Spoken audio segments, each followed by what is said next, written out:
Voilà, bonjour à toutes et à tous.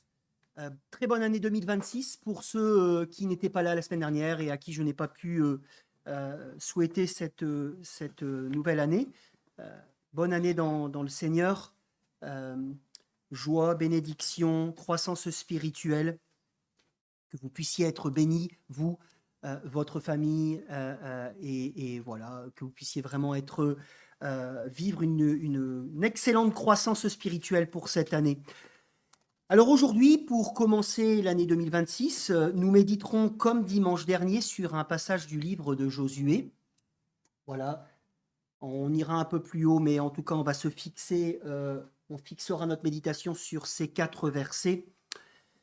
Rappelez-vous, et si vous avez envie de connaître un peu plus le contexte, je ne vais pas le rappeler aujourd'hui, je l'ai déjà rappelé la semaine dernière, vous pouvez réécouter la prédication de la semaine dernière sur notre chaîne YouTube.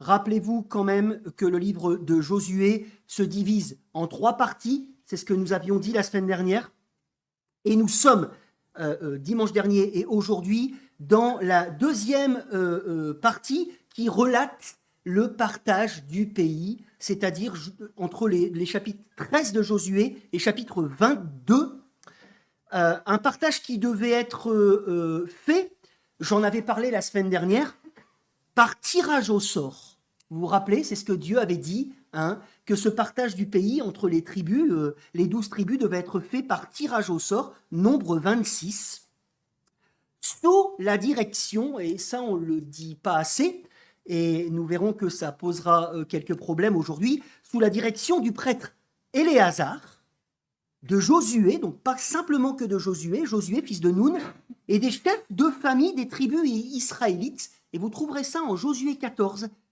versets 1 à 2. Nous avions vu aussi dans ce même chapitre dimanche dernier quel était le grand personnage de dimanche dernier? Caleb. Bravo Wendy, tu as le droit à un gâteau fait par Wendy. Que Caleb vient réclamer au moment du partage, il vient réclamer avec audace et courage, et après avoir longtemps attendu sa part d'héritage promise par Dieu, c'est-à-dire la ville, pour ceux qui ont suivi, la ville d'Hébron et ses alentours. Je vois que vous avez bien suivi la semaine dernière, c'est super. S'ensuit au chapitre 15 le récit de la part attribuée à la tribu de Juda, puis le chapitre 16 à 17 nous relate l'attribution d'un territoire pour les descendants de Joseph, c'est-à-dire la tribu d'Éphraïm et de Manassé. Le partage tribu d'Éphraïm, c'est le chapitre 16, tribu de Manassé, chapitre 17. Alors, on va mettre la carte, s'il vous plaît. Hein, voilà. Manassé et Éphraïm, les 2 tribus de Joseph, qui portent le nom, en fait, des 2 fils que Joseph a eus en Égypte et qui furent adoptés, si vous vous rappelez de cela, qui furent adoptés, considérés comme ses propres fils, par Jacob, en Genèse chapitre 48. Manassé, Éphraïm et Manassé. Et dans ce récit, et particulièrement au chapitre 17 que nous allons lire, on constate que ce partage fait en fonction du nombre d'hommes de 20 ans et plus, donc proportionnellement au nombre de personnes, selon le recensement effectué en nombre 26, ce partage n'est pas de tout repos.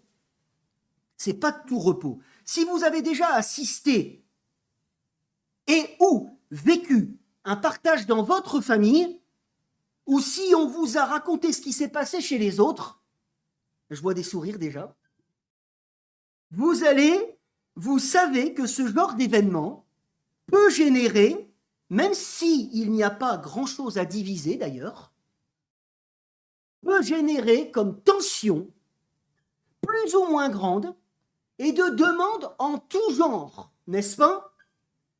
Vous vous imaginez donc bien qu'un partage à l'échelle d'un pays, de tribus, et par clan de milliers d'hommes, vous vous imaginez bien que ça peut être problématique. Et susciter de nombreuses demandes et contestations. Et voyons d'ailleurs de plus près ce qui s'est passé dans les tribus des fils de Joseph. Josué 17, 1 à 4 et 14 à 18. Une part fut aussi attribuée par tirage au sort à la tribu de Manassé, car il était le fils aîné de Joseph. Makir, fils aîné de Manassé, père de Galad, avait eu Galad et le Basan parce qu'il était un homme de guerre.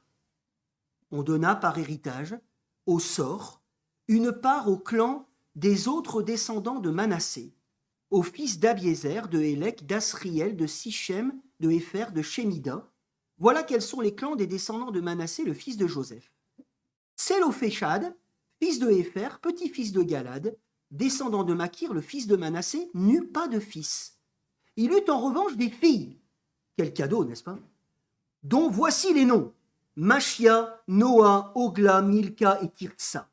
Elles se présentèrent devant le prêtre Éléazar, devant Josué, fils de Nun, et devant les princes, en disant: L'Éternel a ordonné à Moïse de nous donner un héritage parmi nos frères. On leur donna, conformément à l'ordre de l'Éternel, un héritage parmi les frères de leur père. Et on attribua 10 portions à Manassé, en plus du pays de Galad et du Basan, qui est de l'autre côté du Jourdain. Top. Verset 14. Les descendants de Joseph dirent à Josué: Pourquoi nous as-tu donné en héritage un seul lot, une seule part, alors que nous formons un peuple nombreux et que l'Éternel nous a bénis jusqu'à présent? Josué leur dit: Mais si vous êtes un peuple nombreux, montez à la forêt, défrichez-la, pour vous y faire de la place dans le pays des Phérésiens et des Réphaïm, puisque la région montagneuse d'Éphraïm est trop exiguë pour vous.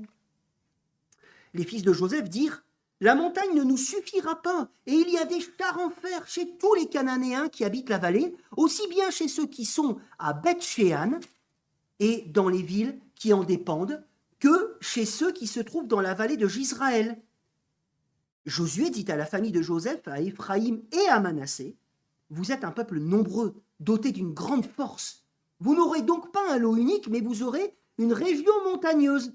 Certes, c'est une forêt, mais vous la défricherez, et elle sera à vous, jusque dans ses extrémités, parce que vous chasserez les Cananéens, malgré leurs chars en fer et malgré leur force. Amen. Ça, c'est de la parole et du partage, n'est-ce pas? Alors, le premier point de ma prédication, c'est un petit focus sur la contestation des descendants de Joseph. Écoutez bien, si vous vivez un héritage bientôt, vous allez peut-être avoir des sages conseils, n'est-ce pas? Les descendants de Joseph, verset 14, c'est-à-dire, ici, nous le voyons par le verset 17, les tribus d'Éphraïm et de Manassé qui se rassemblent pour se plaindre auprès de Josué. En effet, et là je le dis, ils se persuadent. J'ai choisi « ils se persuadent » plutôt qu'ils sont persuadés d'avoir été lésés lors du partage du pays. Ils n'ont eu qu'un seul lot. Littéralement, verset 14, une seule portion en héritage. Alors qu'ils sont nombreux, disent-ils, et qu'ils ont été en plus bénis par l'Éternel jusqu'à présent, sous-entendu qu'en plus, le taux de natalité dans leur tribu est bien plus encourageant qu'en Europe. Ils grandissent. Est-ce qu'ils sont en train de dire qu'ils sont plus importants que les autres? Je le crois. Josué, mis sous pression, ne va pas se laisser avoir par leurs demandes et pointer en fait les vrais problèmes qui génèrent leur inconfort. Mais avant d'analyser sa réponse, le lecteur averti du Pentateuque et de Josué a quand même les oreilles qui sifflent avec une envie de contester leur affirmation, n'est-ce pas? Pourquoi? Premièrement, ils disent qu'ils n'ont reçu qu'un seul lot, une seule portion, alors qu'ils sont nombreux. Mais si vous allez revoir le recensement du peuple par tribu, qui a lieu en Nombre 26, vous vous rendrez compte que séparément, ils n'étaient pas les plus nombreux. Manassé arrive en 6e place du recensement, sur 12 et Éphraïm à la 11e place. Il aurait peut-être fallu le préciser, même si c'est vrai, Josué chapitre 16 verset 1, ils forment un tout dans le partage et ils sont les plus nombreux ensemble, mais non pas séparément. Et deuxièmement, leur nombre a été pris en compte. Regardez la carte avec moi. Manassé, Éphraïm. Et le reste pour les autres tribus. Regardez cette carte avec moi. Si on prend le territoire reçu par la demi-tribu de Manassé, ici, la demi-tribu de Manassé qui a réclamé un héritage en Transjordanie avant l'entrée du pays, nombre 32, avec Ruben et Gad, rappelez-vous, plus ce qui a été donné en Cisjordanie, côté ouest du Jourdain, pour Éphraïm et le reste de Manassé. Trouvez-vous, les amis, qu'en termes de surface, il y a eu des inégalités? Est-ce que vous trouvez qu'il y a eu des inégalités? Ou alors plutôt qu'ils ont été en fait sacrément gâtés?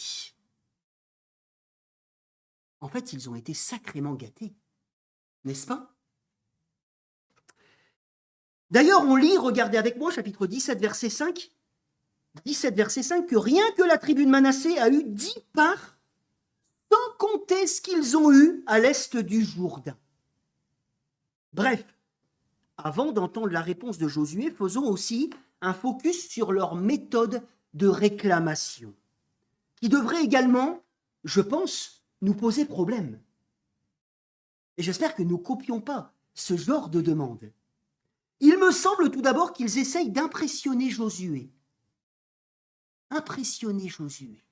2 tribus sur les 12 qui sont ensemble, les tribus les plus nombreuses, se regroupent pour aller voir un seul homme avec comme première question, il y a mieux comme approche, pourquoi m'as-tu donné en héritage un seul lot? Vous trouvez que c'est vraiment fraternel comme approche? Ils auraient dû en fait, mes amis, écoutez bien, ils auraient dû en fait aller exprimer leur doléance de la même façon que les filles de Tsélophéad, chapitre 17, verset 4, c'est pour ça que j'ai lu cette partie. En fait, ces filles qui sont dans ce passage, un bel exemple qui a l'air, elles, réclamer auprès des responsables, de tous les responsables en charge du partage, c'est-à-dire, nous l'avons lu, Josué, mais aussi le prêtre Éléazar et les chefs du peuple, pour faire dans le respect, quant à elles, non pas les fils de Joseph, mais elles, pour faire dans le respect du cadre spirituel et de la procédure, une réclamation qui portait sur le fait que leur père n'avait pas eu de fils et que ces filles réclamaient légitimement une même part que les mecs, de leur tribu. Et ça leur sera accordé. Mais pour nos bonhommes insatisfaits, la démarche est plus sournoise.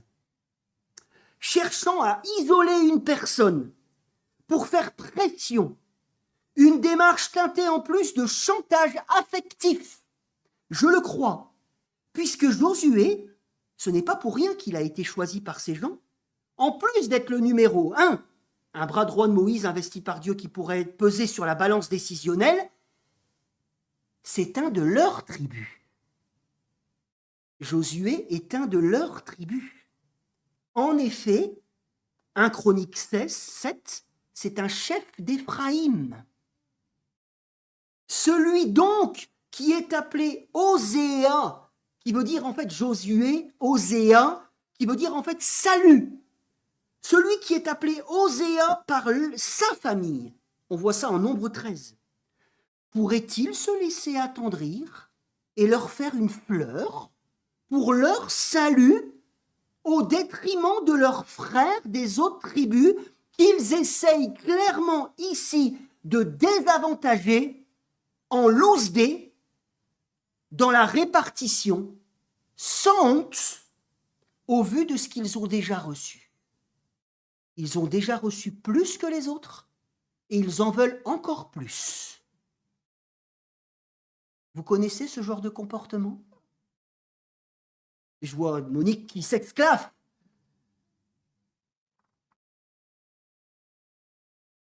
De plus, je trouve aussi qu'il y a tentative d'abus spirituel dans leurs propos. Abus spirituel. Pourquoi? Ils disent, pour donner du poids à leurs revendications, que Dieu les a bénis par une forte natalité. Ce qui fait écho à quelle promesse? Ce qui fait écho à la promesse faite à Abraham. Genèse chapitre 12.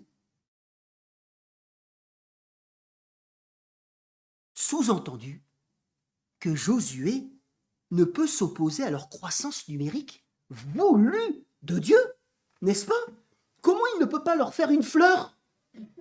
Ils incarnent si bien la bénédiction d'Abraham. C'est logique. Et en plus, selon la loi de Moïse, les bénédictions, c'est lié à l'intégrité. Comment peut-il refuser une telle demande? Le cœur humain est tortueux, n'est-ce pas? Le cœur humain est tortueux, n'est-ce pas? Et Josué, est-ce qu'il va céder? Est-ce que vous avez l'impression que Josué va céder? Non. Et au lieu de tomber dans le panneau de la justification ou simple contestation de leur version, vous savez, un échange de ping-pong qui aurait pu l'attirer dans des discussions sans fin. C'est ça le problème. Ben non, c'est pas vrai, regarde, nana. Oh là là là là, on n'en finit plus.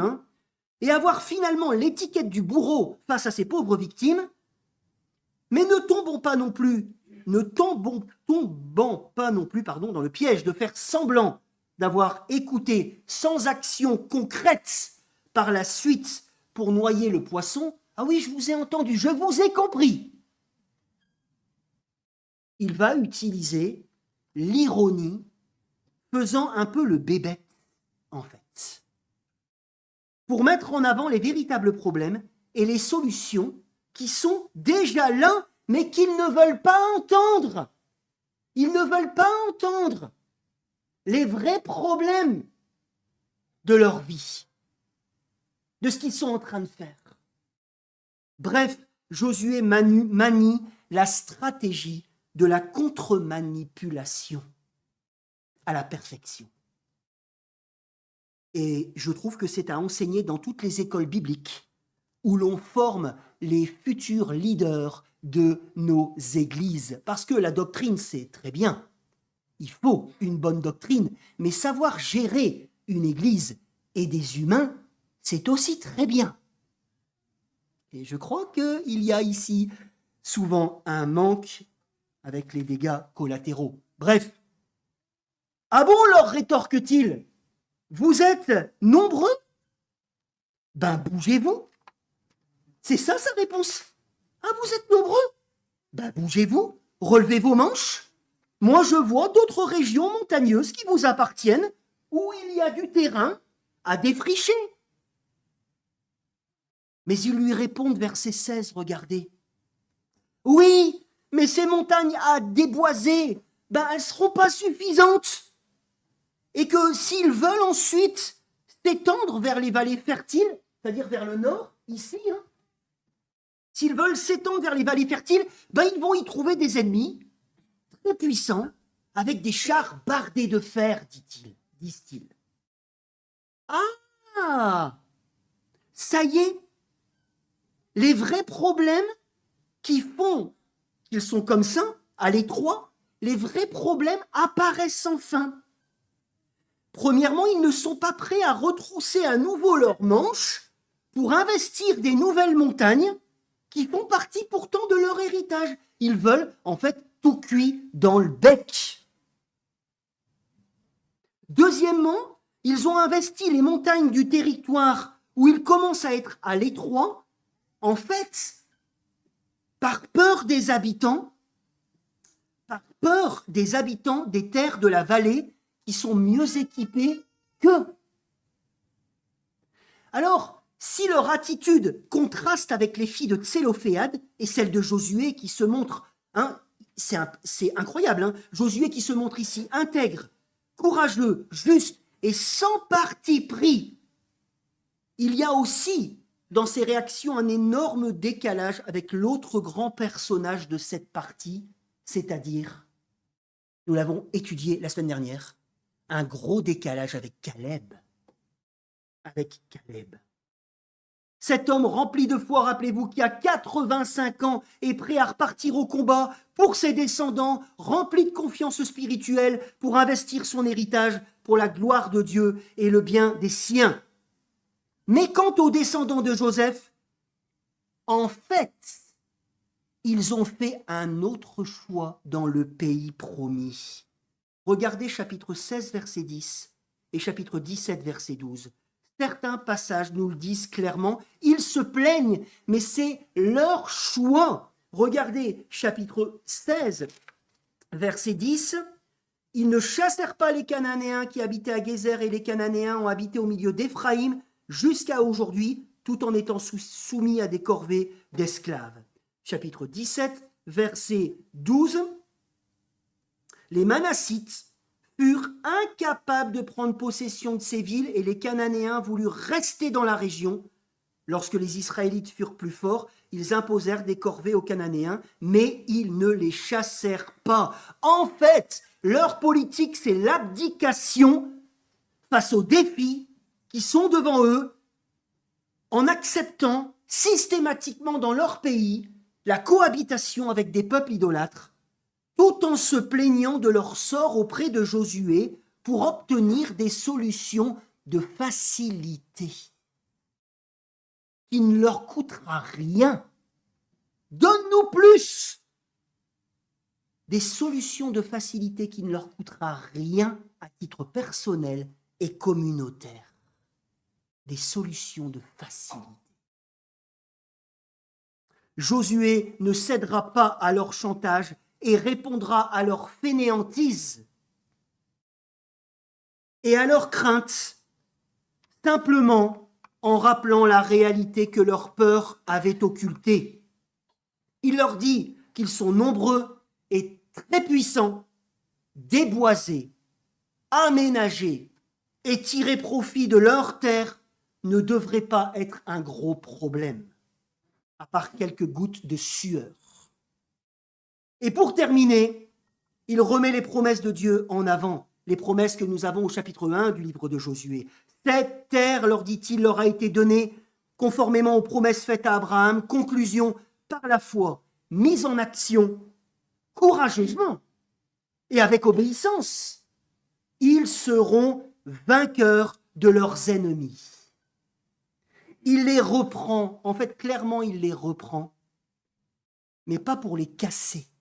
Pas pour les casser, mais afin de leur rendre la vue, qu'ils soient lucides et de les encourager à poursuivre leurs efforts à aller de l'avant par la foi. Aller de l'avant par la foi, sans se tromper soi-même. Deuxième et dernier point de ma prédication. Je peux peut-être passer l'autre diapo, le dernier. Vivons par la foi, nous aussi, dans la perspective de notre bel héritage. Vivons par la foi, nous aussi, dans la perspective de notre bel héritage. Je vous l'avais dit la semaine dernière, mes frères et sœurs, on ne peut pas s'approprier, en tant que chrétien, un texte de l'Ancien Testament comme ça, sans percevoir les discontinuités et les continuités au risque de se tromper dans l'interprétation et donc dans la pratique de notre foi au quotidien. On peut faire beaucoup d'erreurs si on applique directement ces réalités, parce que, par exemple, nous ne sommes pas des Juifs sortis d'Égypte il y a 3500 ans. Nous ne sommes pas sous la loi de Moïse. Nous n'avons pas à investir une terre ici-bas qui nous est promise.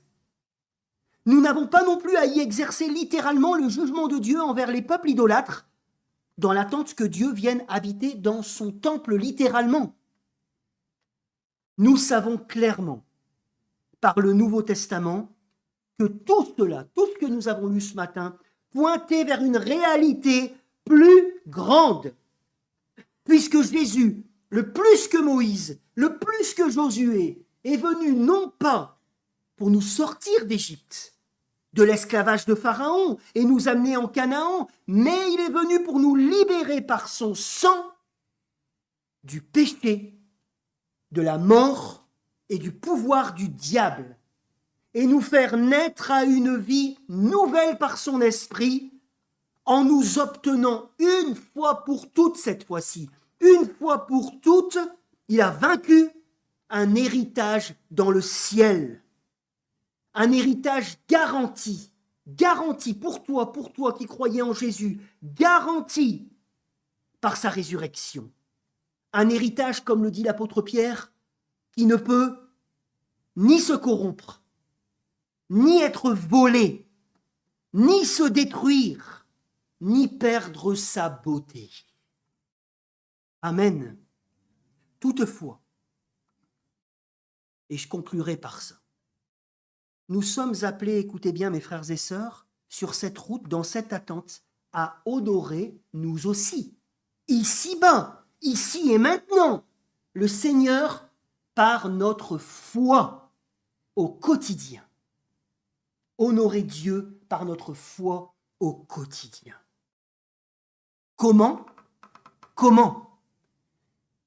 La réponse est multiple, n'est-ce pas ? Eh bien, dans la perspective de notre lecture du jour, nous sommes appelés aussi à honorer Dieu ici et maintenant par notre lucidité sur qui nous sommes et là où nous en sommes, par notre honnêteté, notre transparence dans nos diverses requêtes les uns envers les autres, dans l'Église, dans notre famille, en couple, mais aussi envers Dieu, qui voit dans nos cœurs ce que les descendants de Joseph avaient oublié.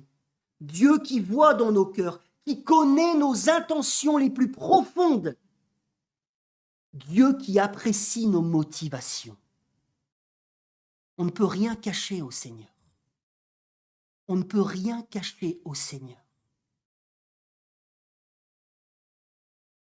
C'est pourquoi l'apôtre Paul dira dans l'Épître aux Éphésiens chapitre 4, c'est pourquoi renoncez aux mensonges et que chacun de vous parle selon la vérité à son prochain, car nous sommes membres les uns des autres.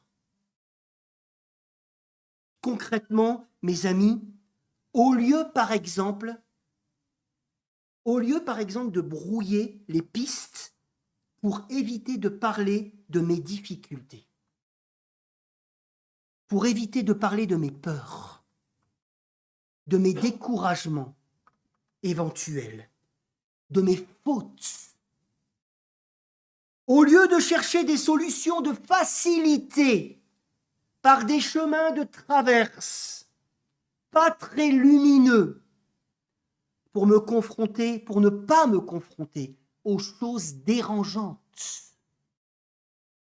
Au lieu de râler seul dans mon coin ou avec un petit groupe que j'ai réuni autour de moi et de nourrir de l'aigreur, d'une injustice réelle ou ressentie, réelle comme les filles de Tsélophéade, ressentie comme les descendants de Joseph.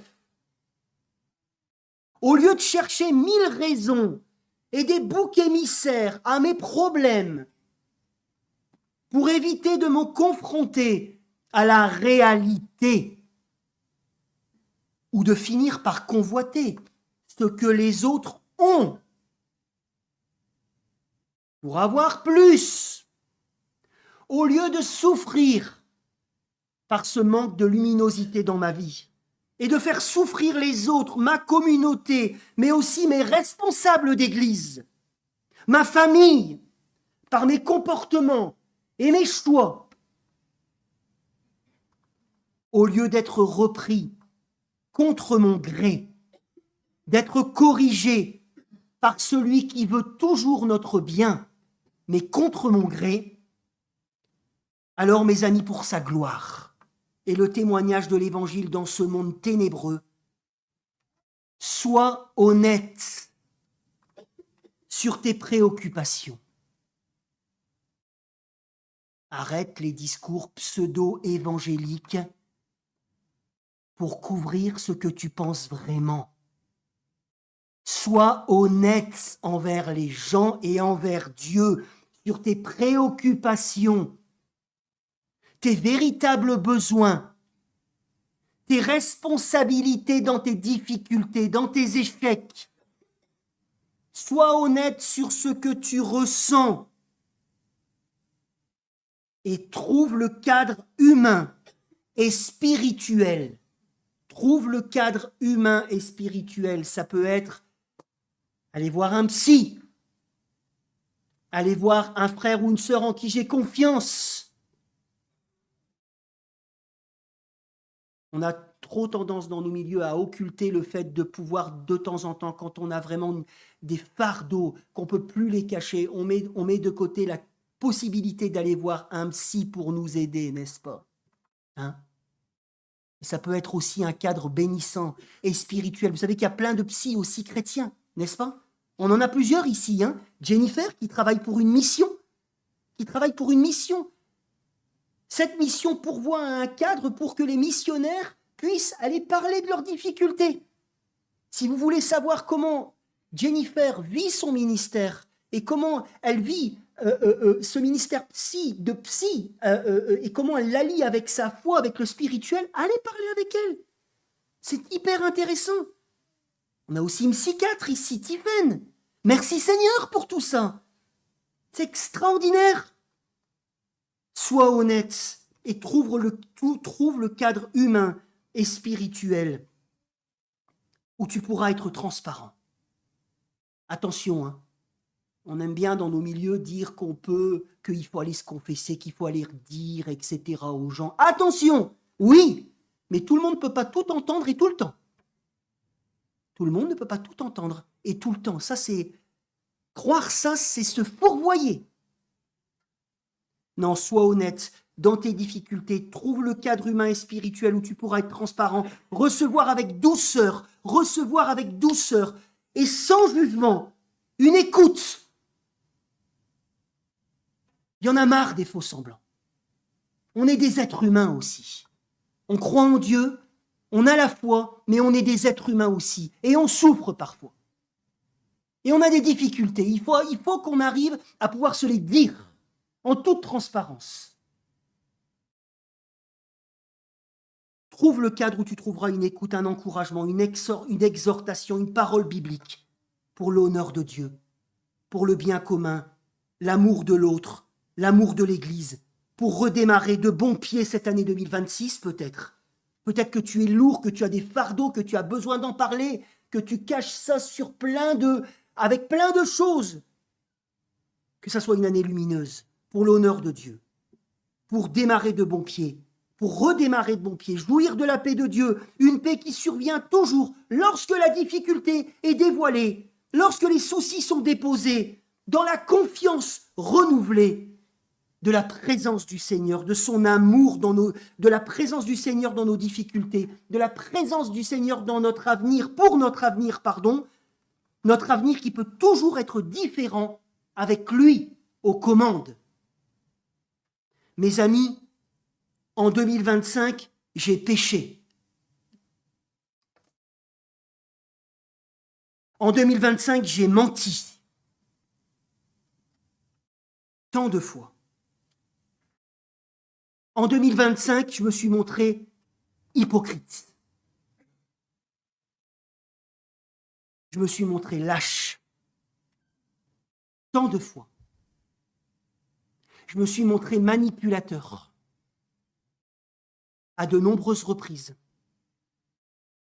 J'ai été égocentré. Souvent. Je me suis montré aveugle. Guidé par mes peurs et ma paresse, au détriment de mon témoignage, de ma mission dans ma famille, dans l'église où je sers, Et si tu es comme moi, si tu es comme moi ce matin,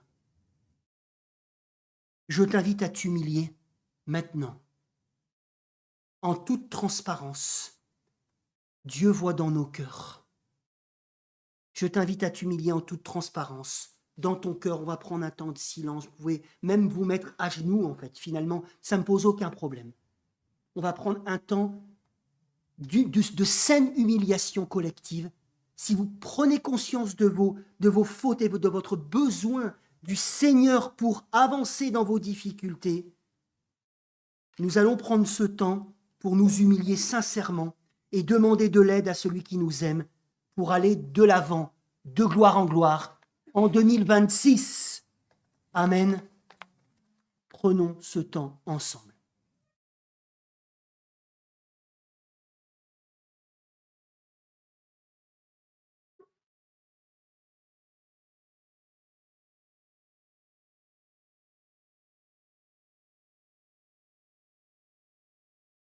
Notre Père Céleste, nous prenons conscience que nous ne sommes pas mieux que les descendants de Joseph et que parfois, Seigneur, nous ne voyons pas, ou souvent nous ne voyons pas nos vrais problèmes, ou alors nous nous leurrons.